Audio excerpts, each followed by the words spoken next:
Mesdames, Mesdemoiselles, Messieurs, bonjour. Là, je vais vous parler de quelque chose un petit peu de stressant, encore une fois. C'est pas de la cabale des nombres, c'est pas de la numérologie, mais c'est de la chirologie. Alors, il y a une différence entre la chirologie et la chiromancie.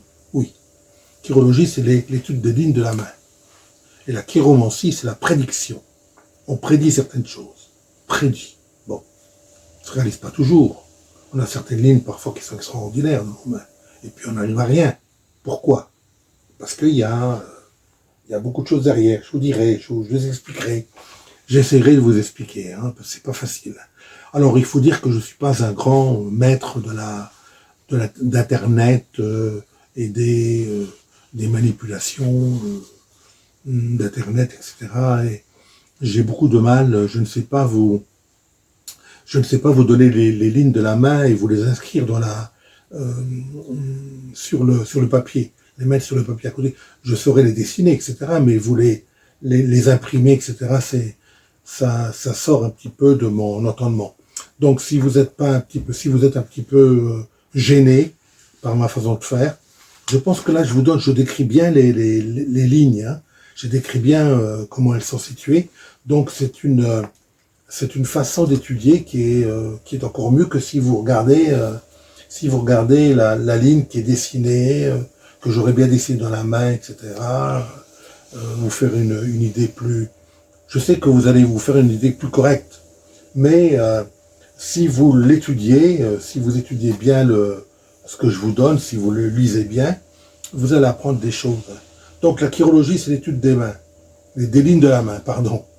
La chiromancie, c'est les prédictions des lignes de la main.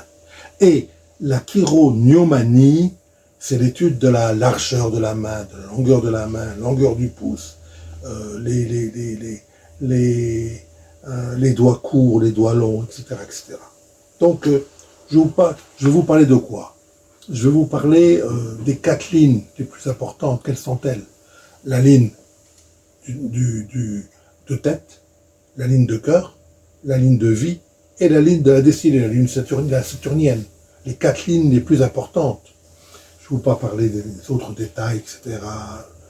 Je vais vous donner quelques petites indications pour que vous sachiez un petit peu vous reconnaître dans les mains si vous voulez vous lancer là-dedans. Si vous vous référez à ce que je vous donne comme enseignement, vous serez un bon chirologue, un bon chiromancien. Hein. Je ne dis pas parfait, parce que la perfection n'existe pas. Hein. Même les grands chirologues. Bon, j'ai un peu de petit scoop, j'avais un oncle qui s'intéressait beaucoup à la chiromancie, à la chirologie, qui avait beaucoup de livres, enfin une dizaine de livres. J'étais jeune à l'époque, hein, bon, il y a de ça de très nombreuses années. Et un jour, je lui dis, ben écoute, tonton, est-ce que tu pourrais me lire les lignes de la main? Et il m'a dit, tu sais, bon, je sais pas trop, je serais incapable, je sais pas lire, c'est très difficile, ça fait des années que j'étudie ça, mais bon, j'ai été déçu hein, par lui. Hein. Mais je n'ai pas été déçu par moi, car j'ai étudié ça avec beaucoup d'enthousiasme, beaucoup de vigueur. Et j'ai fait quelques petites consultations, voilà, à droite à gauche, ici à Paris, j'habite Paris. Hein. Donc j'ai été chirologue à un moment. Hein. Bon, je ne le suis plus là maintenant, mais enfin bon, il y a des choses qui me sont restées quand même. Hein. Beaucoup d'informations qui me sont restées. Donc ces informations-là, je vous les donne. Voilà. Donc la technique prévisionnelle consiste à regarder la main droite si vous êtes droitier, la main gauche si vous êtes gaucher. Il existe 4 lignes fondamentales dont je vais parler, c'est-à-dire la ligne de tête, la ligne de cœur, la ligne de vie et la ligne de destin, la saturnienne. Saturne, il y a Saturne souvent. Il y a aussi de nombreux signes qui se situent sur les monts, dont certains sont importants. Tout le reste n'est que bavardage, c'est vrai, il y a beaucoup de bavardage. Je suis gêné car je ne suis pas professionnel de l'image. Je ferai donc sans les images des mains. Technique qui me semble certes nécessaire, mais pas indispensable. Notamment si la localisation, comme je le fais, des lignes et des signes est bien décrite. Je vous parlerai, alors si vous avez bien décrit, ça imprègne votre cerveau, hein, mieux que les lignes qui sont inscrites sur une feuille de papier dans une main. Je vous parlerai aujourd'hui de la ligne de tête, uniquement de la ligne de tête. Cela me paraît amplement suffisant. Je parlerai des autres lignes et de quelques signes dans des conférences plus tardives. Bon, la prochaine fois. Donc je commence la ligne de tête. C'est la ligne qui prend son départ entre le pouce et l'index. Entre le pouce et l'index. Et qui diffuse à travers la paume. À travers la paume. Elle est droite, ou elle est courbée, ou elle est totalement courbée. Voilà. Donc, qui diffuse à travers la paume, généralement jusqu'au tranchant de la main. Voilà. Voyons d'abord quelques caractéristiques fondamentales de la ligne de tête. Alors, une ligne de tête scindée à la ligne de vie. Cette dernière prend, quant à elle, son départ dans le même secteur que celui de la ligne de tête, la ligne de vie. La ligne de vie et la ligne de tête prennent leur départ dans le même secteur, entre le pouce et l'index. Alors, lorsqu'elle est scindée, c'est-à-dire qu'elle est accrochée à la ligne de tête, mais se dirige vers le bas de la main, généralement jusqu'au poignet, alors la position de cette ligne de tête séparée de la ligne de vie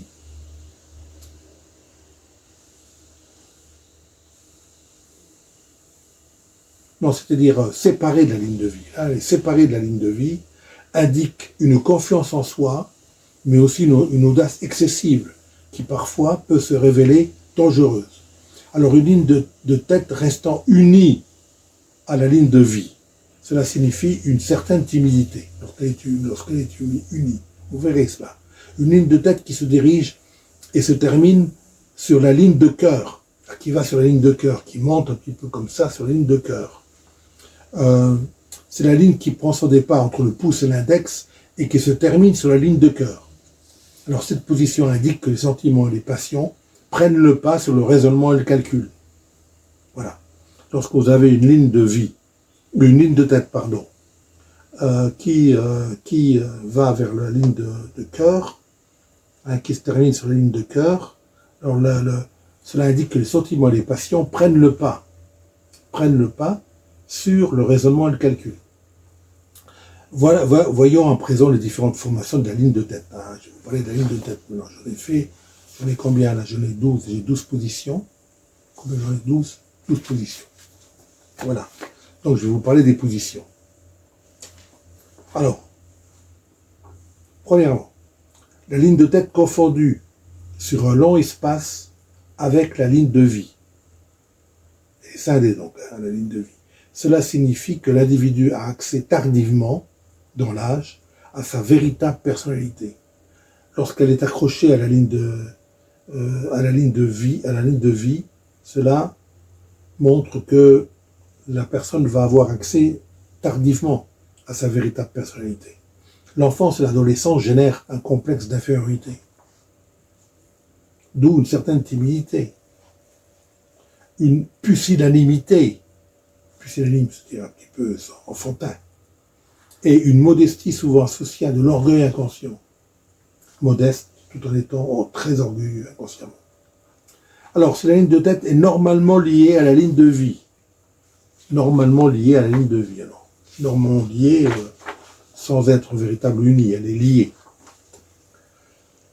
Cela favorise une ouverture d'esprit, un comportement raisonnable, une réflexion féconde. Plutôt la ligne de tête abandonne la ligne de vie, plutôt s'affirme une indépendance mentale, généreuse, féconde et une confiance en soi. Alors là, plus elle abandonne rapidement la ligne de vie, plus la personne a une certaine confiance en soi. Hein. Troisième position, ligne de tête, discrètement séparée de la ligne de vie, discrètement. Cela donne une confiance en soi. Les décisions sont promptes, c'est-à-dire elles sont rapides. Spontanéité du jugement, rapidité du jugement. Il y a aussi une relative indépendance de pensée, parce qu'ils sont un petit peu discrètement séparés de la ligne de vie. Ligne de tête exagérément séparée de la ligne de vie. Il y a ici emportement, témérité, car il y a aussi une inconscience du risque. Franchise brutale et involontaire. C'est pas des gens qui sont des gens qui sont brutaux, mais inconsciemment. Hein. Ils ne sont pas consciemment brutaux, ils sont inconsciemment brutaux. C'est involontaire. C'est leur nature. Absence de tact. Défaut d'attention et d'application. Concentration de pensée difficile. Ils ont une difficulté de se concentrer. Voilà. 5e position. Ligne de tête très excessivement écartée de la ligne de vie. Alors là, il y a un total manque de contrôle pouvant confiner à la clémence, à la démence, pardon. La ligne de tête qui commence par exemple là, sous l'index. Alors là, vous allez avoir une personne complètement démente. C'est terrible, ça. 6e. Ligne de tête droite, traversant la paume de part en part. Elle est droite, donc elle est droite. Cela dénote une forte personnalité. Plus la ligne est longue, plus le sujet est capable de diversifier sa pensée. Intelligence souvent peu commune. Il a de la mémoire, possibilité de grande concentration. Va certainement connaître le succès. C'est sûr. C'est sûr. Cette personne fait bien la différence entre son mental et son affectivité. Donc, lorsqu'elle est droite, lorsqu'elle sort droite, ligne de tête droite est exagérée dans sa longueur, qui est trop poussée vers le tranchant de la main. Poussée très loin, parfois jusqu'au tranchant de la main. Caractère froid, raisonneur, intransigeant, maniaque, strict, trop positif. Il y a ici un sentiment exagéré, rigide du devoir, qui, sans nuance, peut se montrer inhumain. Oui, j'ai eu des maîtres à l'époque, quand j'étais chez les Jésuites, j'ai eu des maîtres qui avaient certainement cette ligne de tête. Ils étaient assez rigides. Il y a aussi c'est pas qu'ils étaient mauvais professeurs, ils étaient très très bons professeurs, mais rigides. Il y a aussi une ténacité excessive et sans souplesse. Oui, j'ai vécu des années difficiles, hein, lorsque j'étais chez les Jésuites, des années très difficiles. Mais combien bénéfiques. Alors il y a une ténacité excessive et sans souplesse, esprit de calcul, égoïsme, sectarisme, grande puissance cérébrale de contrôle. Grande puissance cérébrale de contrôle. Donc lorsque la ligne de tête elle est droite, mais elle va jusqu'au tranchant de la main. Alors ligne de tête longue et rectiligne, telle une lame d'épée. Ah, vous envoyez une lame d'épée, alors là c'est sujet personnel, propension à la rancune, sécheresse de cœur, tendance vindicative, vindicatif le gars, hein, ou la nana, voire cruel. 9. Ligne de tête bien faite, se rapprochant par une courbe gracieuse du bas de la paume vers le tranchant de la main. Une courbe gracieuse vers le tranchant de la main. Ah. Alors là, il s'agit ici d'un caractère doué, d'une imagination féconde, sujet à des rêveries délicates, à de la poésie. Ça, c'est beaucoup de poètes. Hein, Donc c'est une ligne de tête bien faite, comme ça, qui remonte un petit peu vers la ligne de cœur, qui remonte, sans la toucher, hein, pas qu'il la touche. Imagination, oui, alors là, nature quelque peu fantasque, souvent artiste, quelque peu romanesque. 10. Ligne de tête plongeant vers le bas de la paume, en suivant presque parallèlement la ligne de vie jusqu'au poignet. Il s'agit ici d'un sujet excentrique, avec d'imprévisibles coups de tête, exaltés, d'où une perte de contrôle avec le réel. Imagination folle, découlant d'un manque de contrôle pouvant dangereusement perturber l'équilibre mental. Donc là, il faut faire attention. Hein. Ligne de tête qui plonge comme ça directement vers le bas vers le centre de la paume en bas, vers le poignet. Bon. 11. Ligne de tête. Fine et profonde qui se relève brusquement vers la ligne de cœur et l'auriculaire. Ah, qui se relève vers la ligne de cœur et l'auriculaire. Savoir-faire, sens des affaires, égoïsme, intérêt personnel, arrivisme. Sens des affaires, beaucoup. Les les grands noms de la finance, etc., ont cette ligne de tête fine et profonde qui se relève brusquement vers la ligne de cœur et l'auriculaire. L'auriculaire, c'est celui-là. Ça, c'est la lunaire. Ligne de tête droite et indépendante de la ligne de vie. C'est quelqu'un qui va avoir un immense pouvoir sur les autres. Je l'ai vu déjà comme ça, des gens très rapides, brillantes. On en est clair, cette personne comprend ce que les autres mettent des heures à comprendre. Il y a chez cette personne un besoin impératif et absolu de but dans la vie. Ils veulent un but. C'est important pour eux. Donc c'est des gens au quotient intellectuel très élevé. Hein. Ligne de cœur droite et indépendante. Je dirais indépendante de la ligne de tête, bien sûr. De la ligne de vie, pardon. Qu'est-ce que je parle de la ligne de tête? 13 et dernière. Ligne de tête modérément écartée de la ligne de vie, qui commence sous l'index. Ça, c'est rare. Hein. Qui commence sous l'index. Esprit brillant, qui a toutes les qualités pour réussir. Ça, c'est des esprits rares. Hein. Très brillants, quotient intellectuel très élevé. Autour 170, 180. Très élevé. Enfin, quelques lignes peu usitées. Ah, je vous parle de quelques lignes, j'en ai 3, là, je vous en ai pris 3 les plus importantes. J'ai réfléchi là-dessus. J'ai regardé la nuit, je me suis dit lesquelles je peux leur donner. Et j'ai opté pour ces 3 petites-là, 3 petites lignes de tête. Si la ligne de tête se rapproche beaucoup de la ligne de cœur, se rapproche beaucoup de la ligne de cœur, beaucoup. Il y a chez cette personne propension à des liaisons ou des passions fatales. Si la ligne de cœur forme un arc et rejoint la ligne de vie, la ligne de tête forme un arc et rejoint la ligne de vie. Alors là, ligne de tête, comme ça, fait un arc et rejoint la ligne de vie. Et rejoint la ligne de vie. Égoïsme, lâcheté, intelligence appliquée uniquement aux choses matérielles. Et un 3, que j'ai vu une fois, enfin bon, je ne vais pas rentrer dans les détails parce que ça serait un petit peu, ça serait pas bien de ma part. Donc je le fais pas.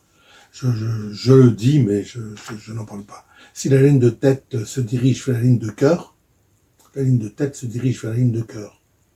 La prolonge ou la traverse la ligne de cœur. Traverse la ligne de cœur. Traverse. Il y a ici une tendance au crime passionnel. Crime passionnel. Donc voilà ce que j'avais à vous dire en ce qui concerne la ligne de tête. Vous ne me voudrez pas si je réitère un petit peu mes désirs. Je prends parfois mes désirs pour des réalités, mais likez et abonnez-vous, ça me fera le plus grand plaisir. Le plus grand plaisir, messieurs, dames, le plus grand plaisir. Et vous me satisferez, et vous me donnerez la force de continuer. Car je peux me lasser. Ça m'étonnerait que je me lasse. Mais je peux me lasser, c'est sûr, certain. Je vous embrasse tous et vous dis, étudiez bien les lignes de la main et les transits. Je vous parlerai la prochaine fois des maisons astrologiques. Donc j'ai des choses à vous dire, beaucoup de choses à vous dire. Beaucoup trop de choses à vous dire. Et je vous ai parlé du livre M, qui est quand même là, véritablement, quelque chose. Donc je vous dis à bientôt. Bye bye à tous.